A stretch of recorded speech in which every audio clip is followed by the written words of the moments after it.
Hello everybody, thank you for tuning to my video. Today I will talk about the Canadian society, which is getting more and more divided due to the changes made by Trudeau's Liberal government. You have to know that I do not belong to any political party or group. I will present my finding based on facts. All I would like to do is to show you how easy it was and it is to divide and probably destroy a society, which once had its own values, rules that were respected by everybody. Probably you have heard the old Latin saying, divide et impera, which means divide and rule. What is it? Divide and rule, or divide and conquer. From Latin divide et impera. In politics and sociology is gaining and maintaining power by breaking up larger concentrations of power into pieces that individually have less power than the one implementing the strategy. The concept refers to a strategy that breaks up existing power structures, and especially prevents smaller power groups from linking up, causing rivalries and fomenting discord among the people. Well, my friends, this is exactly what is happening in our days. March 2017 in Canada. The Canadian society became well divided over the refugees. About 30,000 brought in by the federal government. Over the migrants crossing illegally the United States-Canadian border at the uncontrolled points, and also over the changes made by Trudeau's government regarding immigration laws and regulations. Another very important issue is the Multicultural Act under the Canadian Charter of Rights and Freedom. Why? Because a very important part of the everyday life is missing from there. I will talk about this at the end. A recent issue which divided the society is the so-called Motion M103, which is known as anti-Islamophobia motion as well. For those of you who don't know much about Canada, and also for those Canadians who have only a slight idea about the Canadian multiculturalism, I will go back in time to the 70s. I will be short on this. In the 70s, the Prime Minister of Canada was Pierre Trudeau, whose name became well known for his efforts to introduce multiculturalism in Canada, which at the time sounded very nice and gave Canada a worldwide reputation.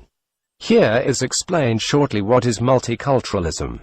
The federal government, under Prime Minister Pierre Elliott Trudeau, declared in 1971 that Canada would adopt multicultural policy. 1. Canada would recognize and respect its society included diversity in languages, customs, religions, and so on. In 1982, multiculturalism was recognized by Section 27 of the Canadian Charter of Rights and Freedoms.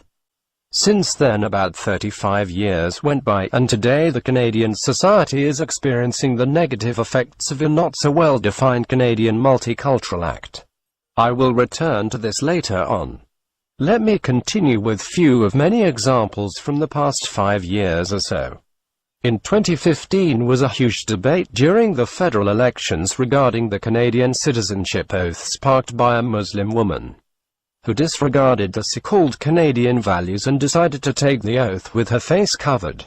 This became the main issue during the federal election campaign. Listen to the story. Since the Conservative government implemented a policy in 2011 stating that candidates for citizenship must remove any kind of face covering when taking the public citizenship oath, only 2 women have decided to not go through with the ceremony. Citizenship applications have not been refused based on the 2011 policy, said Sonia Lesage, a spokeswoman for Citizenship and Immigration Canada. We are only aware of 2 individuals who have chosen not to proceed to the citizenship ceremony based on the requirement to remove their face coverings. The controversy centers around the case of Zunaira Ishaq, a Pakistani woman and devout Sunni Muslim who is seeking Canadian citizenship. Based on her religious beliefs, Ishaq wears a niqab, or veil, to cover most of her face when out in public. It's not known how many women are dissuaded from seeking citizenship because of the niqab ban. The wearing of the niqab during the citizenship oath has become a controversial election issue. NDP leader Tom Mulcair, Liberal leader Justin Trudeau and Green Party leader Elizabeth May oppose the ban, while Conservative leader Stephen Harper and Gilles Duceppe support it. In 2011, then Immigration Minister Jason Kenney issued a new policy manual stating that candidates for citizenship must remove any kind of face covering when taking the public citizenship oath. While applying for citizenship in 2013, Ishaq had agreed to unveil herself to an official before taking the citizenship test. But she objected to removing her niqab at the public swearing-in ceremony. Ishaq, a permanent resident, later sued the government, arguing, in part, that the ban against her wearing the niqab during the ceremony was an infringement of her charter rights. A federal court judge ruled against the federal government and struck down the ban. The federal government appealed that decision, but lost it as well. The government said it would appeal the matter to the Supreme Court, while vowing to reintroduce the niqab ban within 100 days of re-election. The Conservative Party lost the elections and the new, Liberal government repealed the previous government's decision and allowed the niqab at the citizenship oath. Matter of fact, according to the new rules, niqab was allowed at voting as well. Watch this clip from 2015 when Justin Trudeau pushing the parliament to accept the use of niqab. At the time he was an MP. Mr. Speaker, however, the leader of the Liberal Party continues to bring up his position on the niqab, not seeming to understand why almost all Canadians oppose the wearing of face coverings during citizenship ceremonies. Mr. Speaker, it's very easy to understand. It's very easy to understand. We don't allow people to go uncovered, to cover their faces during citizenship ceremonies, and why would Canadians, contrary to our own values, embrace a practice at that time that is not transparent, that is not open, and frankly is rooted in a culture that is anti-women. And Mr. Speaker, that is unacceptable to Canadians, unacceptable to Canadian women, and that's why this government...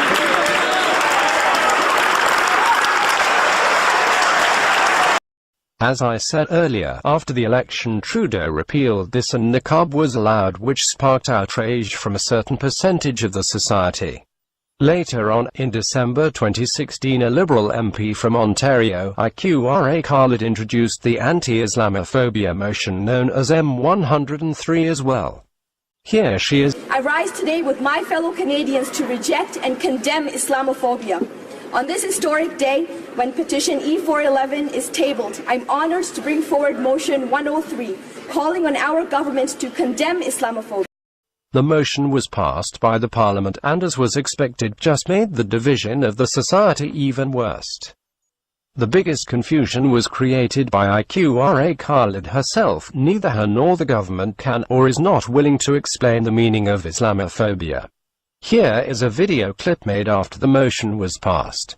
Watch carefully how she reacts at the end when she is asked about Islamophobia. Do you ever think that you could have allayed the Conservatives' concerns by putting a definition of Islamophobia between a couple of commas in that motion? I'm really looking forward to the committee making that But you conclusion. haven't answered my question. Do you ever think you could have allayed their concerns by just I don't think so, no. Why not? Any more questions? You see, my friends, all these problems were created by the government and the politicians you voted into the House of Lords, and by the society which became indifferent to the happenings in the Parliament. Now I return to the subject I promised at the beginning of this video, the Canadian Multicultural Act and the Canadian Charter of Rights and Freedom. These two acts or charts, whatever you wish to call, have two missing paragraphs. One is the obligations toward the Canadian values. 2. Where is the limit of your freedom, regardless if we talk about your freedom of speech or freedom of religion? Let's see the Canadian values. Do they exist? No, we're replaced with unlimited tolerance, political correctness, not to offend others. Diversity is our strength, renouncing to the Christian values Canada used to have. If you don't believe me, it's fine. Here is an excellent example of the Christian values Canadian Christians renounced.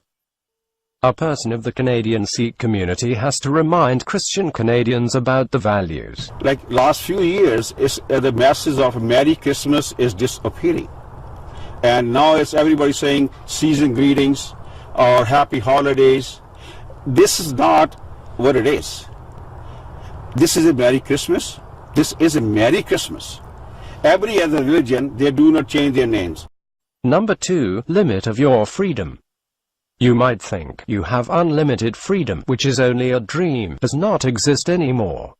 However, the Multicultural Act contains a paragraph which talks about freedom of religion, and ensures that freedom of religion has no limit. Here it is. Section 27 demands that governments must respect and tolerate various religions. Even if this means that some cultural groups may be exempted from certain things the government compels the people to do, even if this proves to place inconveniences on the government. This line of thinking was reaffirmed by the Supreme Court of Canada in R. v.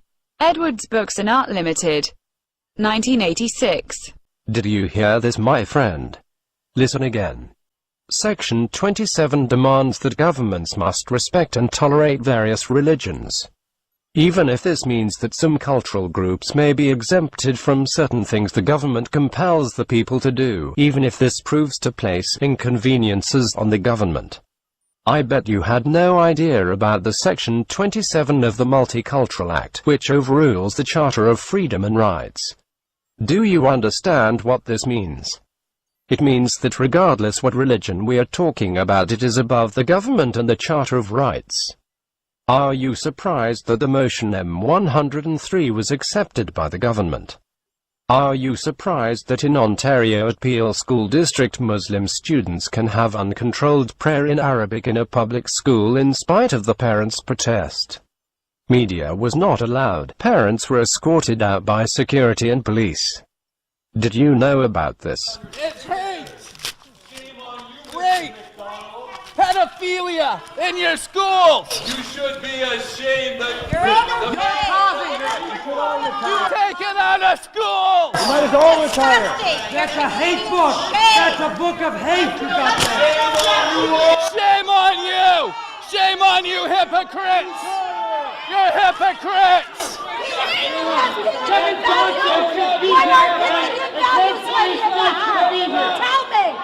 Tell me!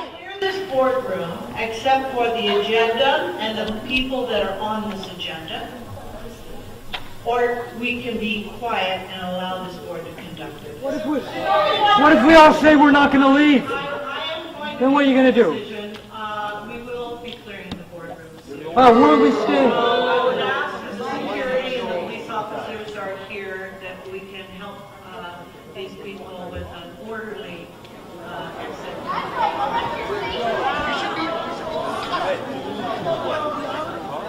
Just quite the fracas here at the Peel District School Board. What exactly did we witness here, guys, when you were ripping up those pages? Well, what we witnessed was the people speaking out.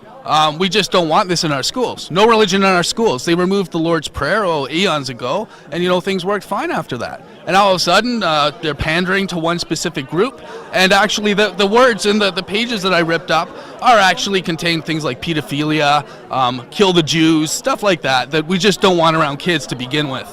It's almost all-out war here, because the governing bodies that are elected just aren't listening to the people. And certainly that was the case today. We saw the entire board just, I guess, quit the meeting. They're going to have it behind closed doors. What do you make of that, gentlemen? Childish. One word, childish. Yeah, exactly. They can't even stand behind the decisions that they do make. We wanted some answers to the Islamic prayers in school, and they just won't even answer stuff like that. They don't even want to talk about it. Just sweep it under the rug like everything else. Well, to me, it's total socialism takeover. They can't make policies behind closed doors. I mean, as an American, to say get them all out of here, and then we're going to go behind closed doors and we're going to make the laws. That's not democracy. It's closed. Even to members of the press, or yes, we can't come in as media, sir.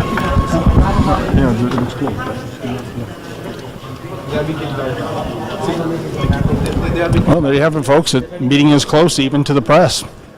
I guess that's the way things go at Peel District School Board these days. Are you surprised you had no saying how many Syrian refugees Canada accepted during a bad economic situation when the unemployment reached 9% in certain regions of Canada? You have no saying how to handle the large amount of illegal migrants crossing the border into Canada from the United States at the unchecked points, do you? More and more refugees are also coming to Canada, and CTV News has obtained rare video of that risky journey. This was the busiest weekend of the year for asylum seekers near the town of Emerson, Manitoba. CTV's Manitoba Bureau Chief Jill Makashon has the latest. On the outskirts of Emerson, you can see them come, hugging the railway tracks into town, or simply walking through an old border crossing separating Minnesota and Manitoba. They continue to come under the cover of night. All this you can thank to the corrupt Canadian politicians who are keeping details of the law away from you. Keeping the society in darkness, creating a nanny state where you have only one right: vote for them each 4 years, then shut your mouth for another 4 years. I really do hope I presented enough evidence for you to realize how deep roots the political correctness has in Canada, how brainwashed the society becomes day by day. Thank you for watching. Please share it.